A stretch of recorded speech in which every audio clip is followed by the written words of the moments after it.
மெஜாரிட்டியோட win பண்ணாலும் அவர் வந்து ஆட்சி அமைச்சதுனவும் ஒத்துக்கவே அதாவது ஒத்துக்க வேண்டிய விஷயமா மறுக்க முடியாத விஷயமா இருக்கிறது கண்டிப்பாக டிஎம்கேவோடது. அந்த கூட்டணி கட்சிகளாக இருந்த கூட்டணியாக இப்போ காங்கிரஸ் வந்து அதை வந்து பிரிஞ்சு டிவிகேக்கு வந்துட்டாங்க. ஆனால் மற்ற கட்சிகள் கம்யூனிஸ்ட் கட்சிகள் ஆகட்டும், ஐயூஎம்எல் ஆகட்டும், விசிகே அவங்கெல்லாம் வந்துட்டு நாங்கள் கூட்டணியில் இருப்போம், திமுக கூட்டணியில் இருப்போம், ஆனால் அவுட் சைட் சப்போர்ட் கொடுப்போம் டிவிகேக்கு அப்படின்னு சொன்ன விஷயங்கள் வந்து ஓகே. இதுக்கு வந்து மு க ஸ்டாலின் சார் ஒத்துக்கல அப்படின்னா கண்டிப்பாக இவங்களால வந்திருக்க முடியாது. அங்க பேச்சுவார்த்தை போயிருக்கு. ஏன்னா ஒரு கட்சி தலைவரா, திமுகவோட தலைவரா வந்துட்டு அங்க வந்து மு க ஸ்டாலின் சார் தான் இருக்காரு. என்னதான் அவர் வந்து வின் பண்ணல எலெக்ஷன்ல அப்படின்னு சொன்னாலுமே, எம்எல்ஏவா அவர் வின் பண்ணல, சட்டசபைக்கு வர முடியலன்னு சொன்னாலுமே, அந்த தார்மீக அடிப்படையில வந்துட்டு அவருக்கான ஒரு டிஸ்கஷனை நடத்திட்டு அவங்க அந்த கட்சியில இருந்து ஒரு டெசிஷன் எடுக்கிறது தான் நியாயமா இருக்கும். அதை காங்கிரஸ் அணி பண்ணல அப்படிங்கிறது அவங்க மேல இருக்கக்கூடிய கடுமையான விமர்சனமா இருக்கு. துரோகி அப்படிங்கிற விமர்சனமா இருக்கு அப்படின்னு சொல்லும்போது ஓகே. இப்போ வந்து அந்த கவர்னர் ஆட்சி வந்து அது பிஜேபி கிட்ட போயிருக்கும், அதனால டிஎம்கே வந்து சப்போர்ட் பண்ணாங்கன்னு ஒரு பக்கம் போனாலுமே, எப்படி பார்த்தாலுமே தமிழ்நாட்டில் தவிர்க்க முடியாத ஒரு கட்சியாக தான் டிஎம்கேவும் ஏடிஎம்கேவும் காலங்காலமாக இருந்திருக்குன்னும் போது அவங்களோடது அந்த நெளிவு சுழிவான சப்போர்ட் வந்து கண்டிப்பாக இப்போ ஆளுங்கட்சியாக இருக்கிற டிவிகேக்கு கண்டிப்பாக வேணும் தான். ஏன்னா எப்பயுமே எல்லா அரசியலுமே, அதாவது எல்லா அரசியலுமே, அது கர்நாடகா நம்ம எப்படி கர்நாடகா கேரளா எப்படி வச்சுக்கிட்டாலுமே ஆளுங்கட்சி எதிர்கட்சி அப்படிங்கிறது மக்களுக்கு சேவை செய்யறதுக்கான கட்சியாக தான் இருக்கணுமே தவிர அவங்களுக்குள்ள இருக்கிற அந்த ஈகோ கிளாஷோ அந்த ஒரு எதிரியை பார்க்கறதுக்கான விஷயமாவோ ரிவெஞ்ச் விஷயமாவோ இல்லாமல் ஓகே இந்த வாட்டி மக்கள் உங்களை சப்போர்ட் பண்ணியிருக்காங்க, நாங்கள் வந்து எதிர்கட்சியாக உட்காந்து இன்னும் அந்த நலத்திட்டங்களை எப்படி வந்து என்ஹான்ஸ் பண்ணி இல்லை ப்ளஸ் மைனஸ் பேசி டிஃப்ரென்ஸ் ஆஃப் ஒப்பீனியனை பேசி நாட்டுக்கு நல்லது நடக்கும், நாட்டு மக்களுக்கான நலத்திட்டங்களையும் செயல்படுத்துறதுக்கான விஷயங்களை பார்க்கலாம் அப்படிங்கிற ஒரு மெச்சூரிட்டியோடு அதை ஹேண்டில் பண்ணுறதுக்கான விஷயமா தான் கட்சி எதிர்கட்சி செயல்படணும். அது அப்படிங்கிறதா வந்து மக்கள் எதிர்பார்க்கக்கூடிய விஷயமா இருக்கும். ஏன்னா ரெண்டு பேருமே மக்கள் பணி செய்ய தான் வந்திருக்காங்க. மக்களுக்கான ஆட்சி அப்படின்னும் போது மக்களுக்கு எந்த வகையில் ஹெல்ப் பண்ண முடியும் அப்படின்னும் போது ஒருத்தர் கொஸ்டின் பண்ணியும் ஒருத்தர் வந்து அவங்களுக்கு தேவையான விஷயங்களை செய்யும்போது அது சரியா தப்பான்ற கொஸ்டின் பண்ற இடத்துல தான் அந்த சட்டசபை அப்படின்ற ஆர்குமெண்ட்ஸோ டிபேட்ஸோ போகும் அப்படின்னு சொல்லும்போது, ஆனா ஒரு 40-50 இயர்ஸா கலைஞர் வெஸ் அம்மா அப்படின்னு வரும்போது அவங்க எதிர்கட்சியா மட்டும் இல்லாம கிட்டத்தட்ட ரெண்டு பேருமே ஒரு பரம்பரை எதிரி அப்படிங்கிற ஆங்கிளுக்கு அது ரொம்பவே ஹார்ஷாவும் அக்ரெசிவாவும் இவ்வளோ வருஷங்களா ஜனங்களால பார்க்க முடியுது. ஏன்னா அம்மா கலைஞரையும் அம்மாவையும் ஒரே மேடையில் பார்க்க முடியுமான்னு கேட்டால் கண்டிப்பாக அது சாத்தியமே இல்லைங்கிறது எல்லாருக்குமே தெரிஞ்ச விஷயம். ஏன்னா இப்பயுமே டிவிக்கு ஆட்சி அமைக்கக்கூடாதுன்னு ஏடிஎம்கேவும் டிஎம் காலங்காலமாக பகையை பாராட்டிட்டு இருக்க ஏடிஎம்கேவும் டிஎம்கேவும் சேர்ந்துருவாங்களா? அது வந்து கேட்கறதுக்கே வந்து சரியா இல்லையே, அது வந்து சரியா வரும் வராதுங்கிறதுக்கு மீறி அந்த டாபிக் எடுத்திருக்க கூடாது இல்லை, அந்த கான்வர்சேஷனே போயிருக்க கூடாது இல்லை, அப்படிங்கிற அளவுக்கு தான் ஜனங்க மத்தியில் அந்த ஒரு விஷயங்கள் இருக்கு அப்படின்னு சொல்லும்போது, ஸோ அந்த டாபிக் போயிருக்கு அப்படின்னு சொல்லும்போது அதில் கன்க்ளூஷன் வரலை. ஆனால் ஆரம்பிக்கவே இல்லையான்னு கேட்டால் கண்டிப்பாக ஆரம்பிச்சிருக்காங்க. இது வந்து டிஎம்கே சைட்லேருந்து ஏடிஎம்கே சைட்லேருந்து முக்கிய பிரமுகர்கள் அங்கங்கே சொல்லிட்டு தான் இருக்காங்க. அதை ஸ்டார்ட் பண்ணது டிஎம்கேன்னு ஒரு பக்கமோ இல்லை ஏடிஎம்கேன்னு ஒரு பக்கமோ இல்லை, இது பிஜேபி கிட்டேருந்து மேலிடத்துலேருந்து வந்த உத்தரவு. அதனால தான் கவர்னரே அந்த வார்த்தையை சொல்லியிருக்காரு.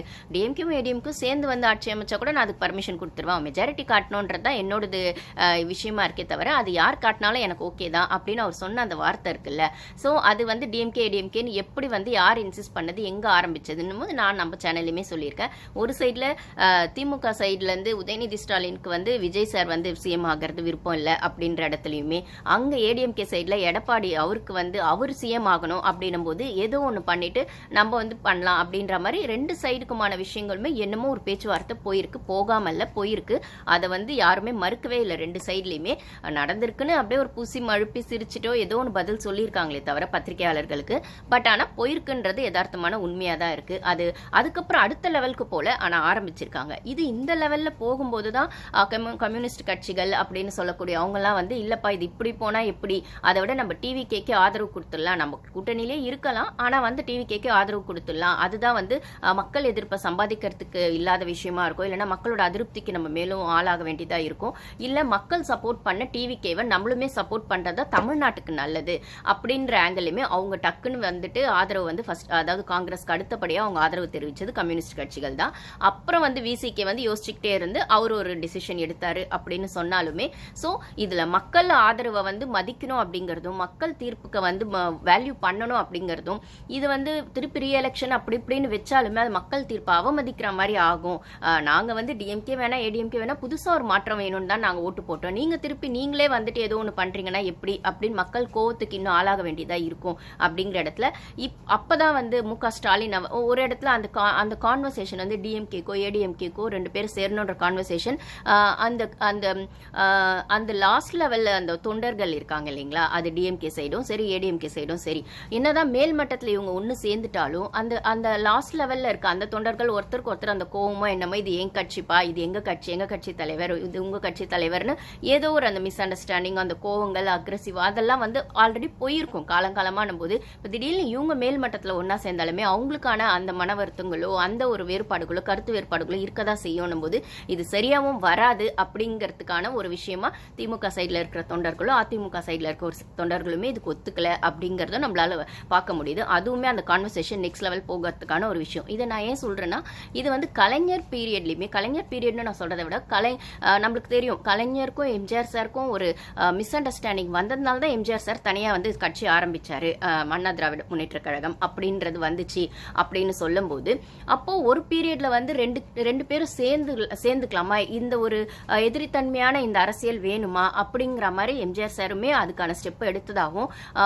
கலைஞர் சார் கூட பேசணும்னு ஸ்டெப் எடுத்ததாகவும் அது 2 பேருக்கும் காமனா இருக்கக்கூடிய ஒருத்தரை வச்சு பண்ணதாகவும் அப்போ ஒரு பீரியட்ல எனக்கு சரியா பேர்லாம் தெரியல, பட் ஆனால் அந்த ஸ்டெப்பை அந்த இனிஷியேட்னு எம்ஜிஆர் சார் எடுத்ததாகவும் அப்போ வந்து திருப்பி கலைஞருமே சரி எம்ஜிஆருமே சரி அதுக்கப்புறம் அது நெக்ஸ்ட் லெவலுக்கு போகாம இருக்க காரணம் நான் இப்போ சொன்ன அதே ரீசன் தான். நம்ம என்னதான் மேல் மட்டத்தில் ஒன்று சேர்ந்துட்டாலும் அந்த லாஸ்ட் லெவல்ல இருக்கக்கூடிய தொண்டர்கள் வந்து அவங்களுக்கான கருத்து வேறுபாடுகளை நம்மளால சரி செய்ய முடியாது, இல்ல அங்க அவங்களுக்கான அந்த விஷயங்களை வந்துட்டு அது சரியா வராது நம்ம மேல் மட்டத்தில் ஒன்று சேர்ந்துட்டாலும் அப்படின்னு அப்பவே அது சரியா வரல அப்படின்னு சொல்லும் போது, இப்போ காலங்காலமா அது தமிழ்நாட்டு ஜனங்க இதுக்கு பழகி போனதுக்கு அப்புறம் DMK west ADMK ADMK west டிஎம்கேன்னு பழகி போனதுக்கு அப்புறம் இல்ல அந்த விளையாட்டை நீங்களே ஆரம்பிச்சு விட்டதுக்கு அப்புறம் இப்போ திடீர்னு 3வது ஒருத்தங்க உள்ள வரும்போது மட்டும் நீங்க அதை செய்வீங்களா அப்படிங்கிற மாதிரி மக்களை வந்து ரொம்பவே வந்து விஜய் சார் ஆட்சியை ஏத்துக்கிறதுக்கு எப்போ ஏத்துக்குவாரு அப்படின்னு குழப்பத்திலே வச்சிருந்த அந்த 4 நாள் வந்து மக்களோட கோவத்தை இன்னுமே அதிகரிச்சுது அப்படின்னு தான் சொல்லணும். ஸோ இந்த கோவம் இன்னுமே ஜாஸ்தி ஆகாம இருக்க திமுகவும் சரி ஏடிஎம்கேவும் சரி டக்குன்னு ஸ்மார்ட்டா எடுத்த போது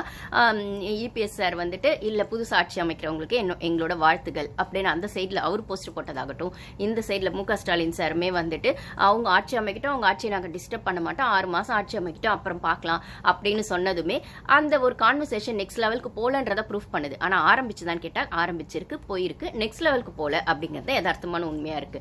ஸோ சரி, இது ஒரு பக்கம் இருக்கட்டும். நம்ம சேனலுக்கு ஃபர்ஸ்ட் டைம் வரவங்க சப்ஸ்கிரைப் பண்ணிக்கோங்க. நம்ம வீடியோஸ் பிடிச்சிருந்தா லைக் பண்ணுங்க, ஷேர் பண்ணுங்க. நீங்க சேனல் வச்சிருக்கவங்க நம்ம சேனல் பாக்குறீங்கன்னா லைக் பட்டன் பிரஸ் பண்ணா ஹைப்னு ஒரு விஷயம்